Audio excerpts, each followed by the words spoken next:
பூனே, அகமத் நகர் ஜில்லாக்களில் பாபா அறிந்து கொள்ளப்பட்டவர். ஆனால் நானா சாஹேப் சார்ந்தோர்கர் தனது சொந்த தனிப்பட்ட முறையிலான உரையாடல்களாலும், தாஸ்கனு தனது மிக உயர்வான கீர்த்தனைகளாலும் கொங்கணத்தில், அதாவது பம்பாய் ராஜஸ்தானி இசையில் பாபாவின் புகழை பரப்பினார்கள். உண்மையில் தாஸ்கனுதான் அவரை கடவுள் ஆசிர்வதிப்பாராக தமது அழகிய ஒப்புவமையற்ற கீர்த்தனைகளால் அங்கே இருந்த ஏராளமான மக்களை பாபாவினால் பயனுறும்படி செய்தார். கீர்த்தனைகளை கேட்க வந்த மக்கள் வெவ்வேறு சுவை உள்ளவர்களாயிருப்பர். சிலர் ஹரிதாஸின் அறிவு ஆழத்தை அல்லது புலமையை விரும்புவர். சிலர் அவரது அபிநயங்களையும், சிலர் அவரது பாடல்களையும், சிலர் அவரது விகட நகைச்சுவைகளையும், சிலர் அவரது துவக்க வேதாந்த வியாக்கியானங்களையும், மற்றும் சிலர் அவரது முக்கிய கதைகளையுமாக பலர் பலவிதமாக ஆர்வம் கொண்டிருப்பர். அவர்களுள் மிக சிலரே கீர்த்தனைகளை கேட்பதன் வாயிலாக ஞானிகளிடத்தோ கடவுளிடத்தோ நம்பிக்கையும் பக்தியும் பெறுகிறார்கள்.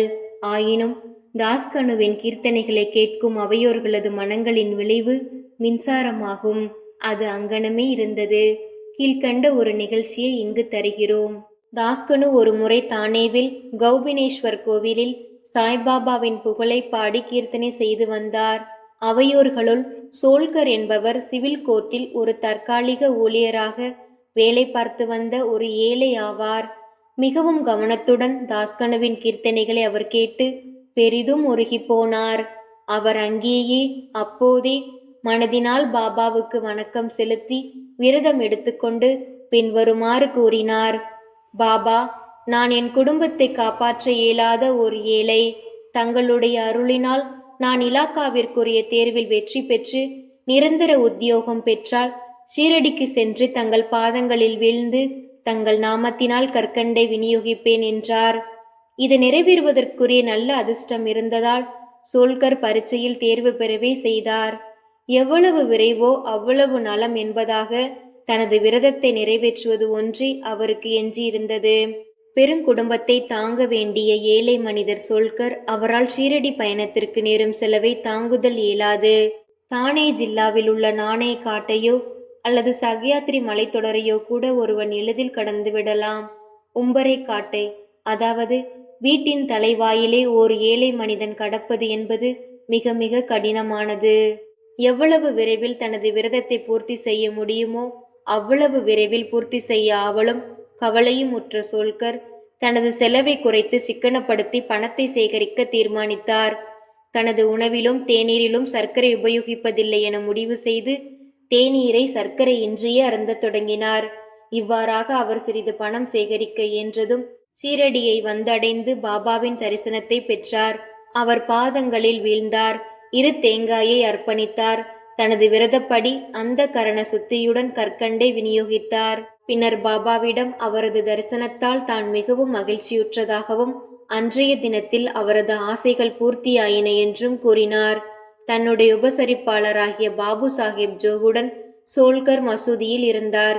விருந்து உபசரிப்பாளரும் விருந்தினருமாகிய இருவரும் எழுந்து மசூதியை விட்டு புறப்பட போன போது பாபா ஜோகியிடம் பின்வருமாறு கூறினார்: அவருக்கு, அதாவது சோல்கருக்கு சர்க்கரை நிறை முழுமையாய் கரைக்கப்பட்ட தேநீரை கொடுப்பீர் என்றார்.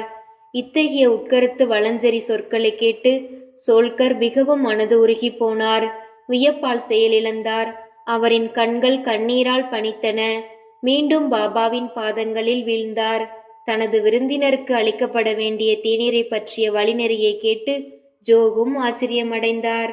தமது சொற்களின் மூலம் சோல்கரின் மனதில் நம்பிக்கையையும் பக்தியையும் தோற்றுவிக்க பாபா விரும்பினார்.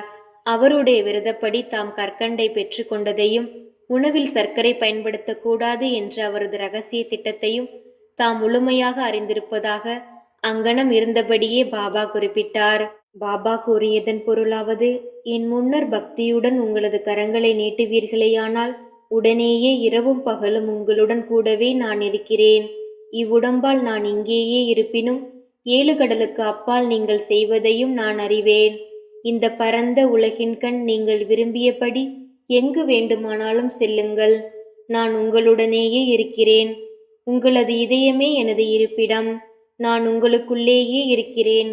உங்களது இதயத்துள்ளும் அதே போன்று சகல ஜீவராசிகளின் இதயங்களினுள்ளும் இருக்கும் என்னையே எப்போதும் வணங்குவீர்களாக.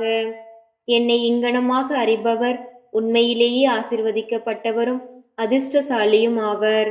இவ்வாறாக எவ்வித அழகிய முக்கியமான நீதி பாபாவினால் சோல்கருக்கு உபதேசிக்கப்பட்டது. ஸ்ரீ சாயியை பணிக. அனைவருக்கும் சாந்தி நிலவட்டும்.